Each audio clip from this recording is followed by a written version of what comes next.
mengajar pelajaran homolog dari kelas 10 sampai kelas 12. Baiklah, Ibu akan presentasikan yaitu berjudul Menjunjung Tinggi Akhlakul Karimah dalam Era Modern. Yaitu akhlakul karimah dalam dunia modern, yaitu ada 3 konsep. Yang pertama yaitu tantangan dan ancaman meraih akhlakul karimah dalam dunia modern. Yang kedua yaitu berakhlakul karimah dengan budaya modern. Yang ketiga yaitu menegakkan akhlakul karimah dalam dunia keilmuan dan dunia profesi. Baiklah, Ibu akan perjelaskan satu persatu 3 konsep ini pada anak-anak sekalian. Coba kalian perhatikan, yaitu yang pertama artinya tantangan dan ancaman meraih akhlakul karimah dalam dunia modern, yaitu adanya fenomena sosial yang muncul dalam beberapa tahun belakangan ini membutuhkan terapi yang harus dipikirkan, seperti yaitu 1. Banyaknya mall. Pasti kalian tahu apakah itu mall. Mall itu yaitu tempat perbelanjaan di mana yang dibutuhkan oleh kita semua. Mall itu adanya tempat bermain, tempat pembelanjaan, dan adanya juga tempat beli pakaian. Di situ banyak sekali disenangi oleh masyarakat, baik kita sendiri. Di sisi lain, di situ ada posisi negatif dan positifnya. Posisi positifnya yaitu kita memudahkan kita untuk berkumpul dengan teman-teman, misalnya ke mall. Misalnya bosan kita di rumah, kita bisa pergi ke mall untuk berjalan-jalan. Yaitu posisi negatifnya, apabila kita berjalan ke mall, pasti kita lupa di waktu, karena keasikan bermain di mall, berjalan-jalan, berlayasan dengan teman-teman, dan kita lupa dengan waktu sholat. Baik waktu pulang kita tidak ingat. Makanya kita pulang dari mall malam, kita pergi pagi, pulang malam. Itu sisi negatifnya.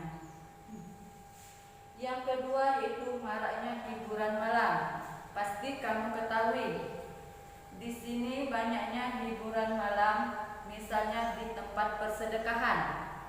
Di tempat sedekahan pasti adanya organ.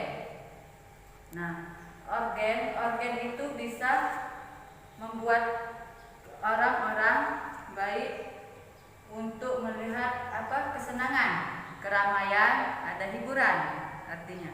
Nah, tapi ada sisi negatifnya dengan ada hiburan organ itu, membuat negatif. Itu artinya kita ambil posisi positifnya.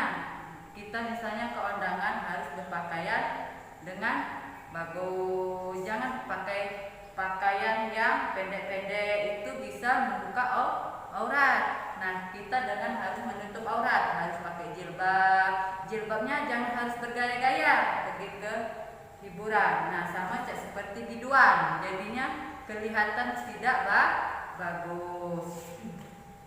Yang ketiga yaitu beredarnya minuman keras dan obat-obatan terlarang. Banyaknya minuman keras baik ada di toko. Pasti anak-anak sekalian tahu minuman keras itu bahwasanya dilarang oleh Allah Subhanahu wa Ta'ala, di mana apabila kita minuman keras itu yaitu hukumnya haram. Jadi sudah jelas di dalam Al-Quran sudah dijelaskan bahwasanya kita tidak boleh minuman keras dan obat-obatan yang dilarang. Nah, minuman keras ini bisa dampak negatif. Berdampak negatif pasti yang kita ketahui anak-anak sekalian, yaitu bisa membuat diri kita sendiri, menjerumuskan kita sendiri.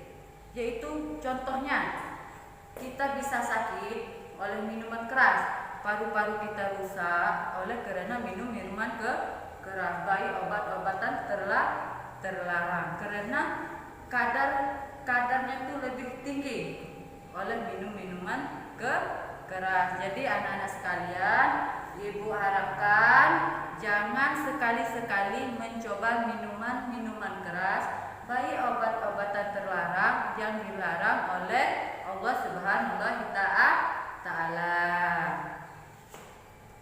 Yang kedua, ibu jelaskan berakhlakul karimah dengan budaya modern.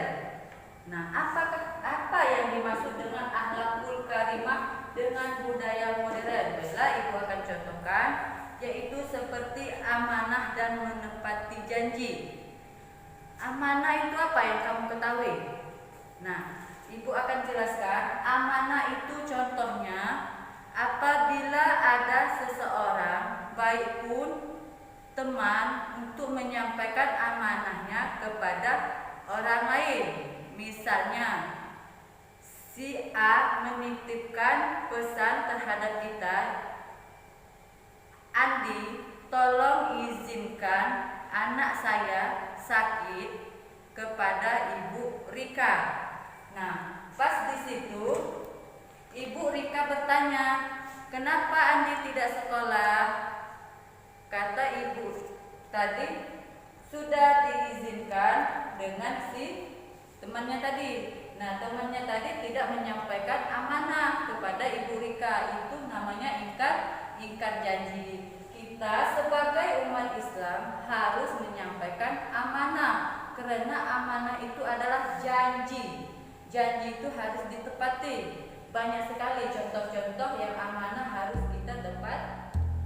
Orang yang tidak menepati janji yaitu adalah ingkar janji, yaitu termasuk golongan orang yang munafik atau yang termasuk syaitan. Itu orang yang syaitan. Jadi anak-anak sekalian, apabila ada yang menyampaikan amanah atau pesan harus kalian sampaikan. Itu pesan ibu. Jadi kalau ada yang mengasihkan amanah atau janji, jangan kamu mengingkari janji, karena Allah tidak suka orang yang tidak menepati janji. Yang ketiga yaitu menegakkan akhlakul karimah dalam dunia keilmuan dan dunia profesi. Apa yang dimaksud dengan menegakkan akhlakul karimah dalam dunia keilmuan dan dunia profesi? Yaitu agama Islam merupakan agama yang pasti sejalan dengan akal dan logika. Akal dan logika, pasti kamu tahu apa itu akal dan logika. Yang pertama ibu jelaskan, akal itu berasal dari bahasa Arab yaitu akli, artinya yaitu pikir atau untuk memahami sesuatu dari kata lain yaitu pikiran dan ingatan, yaitu disebut akal.